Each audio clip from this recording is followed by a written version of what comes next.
Présent de l'ouverture ce matin des travaux de l'atelier local portant sur l'audit de performance organisé par le conseil régional de formation des institutions supérieures de contrôle des finances publiques de l'Afrique francophone subsaharienne.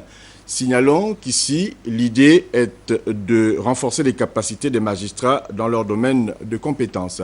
Compte rendu, Francis Ngomo, Marie-Jo Moussavou. Organisé à l'intention des vérificateurs de l'Institut supérieur de contrôle du Gabon, cet atelier local de formation en audit de performance rentre dans la droite ligne des réformes engagées dans la gestion des affaires publiques.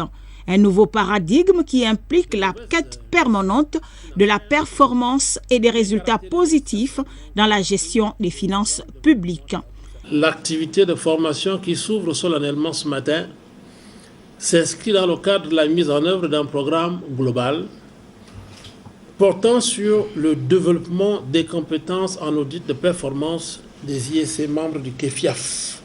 Il s'agit d'un programme triennal élaboré par le secrétariat du CRI, qui est basé à Yaoundé, sur la base du plan stratégique 2013-2017 qui a été adopté par le KEFIAF.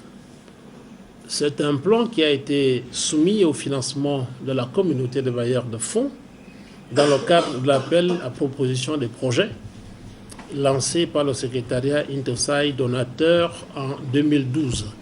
Après l'élaboration et l'adoption du plan stratégique couvrant la période 2013-2018, pour le premier président de la Cour des comptes du Gabon, Gilbert Ngoulakia, l'heure est désormais à l'intégration progressive de l'audit de performance et d'évaluation des politiques publiques.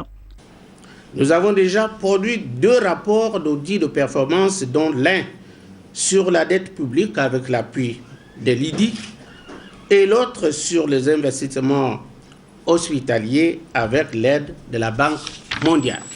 Il faut le reconnaître, les destinataires nationaux et internationaux des 10 rapports sont satisfaits de la qualité de notre production.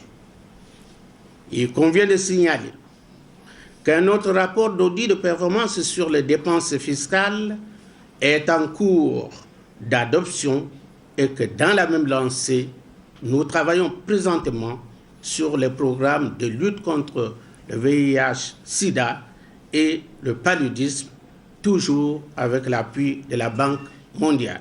Rappelons que cet atelier, qui va s'étendre sur 10 jours, se tient au moment où notre pays est marqué par la mise en place de la budgétisation par objectif de programme, une vision gouvernementale dans laquelle la vérification de performance devient un impératif.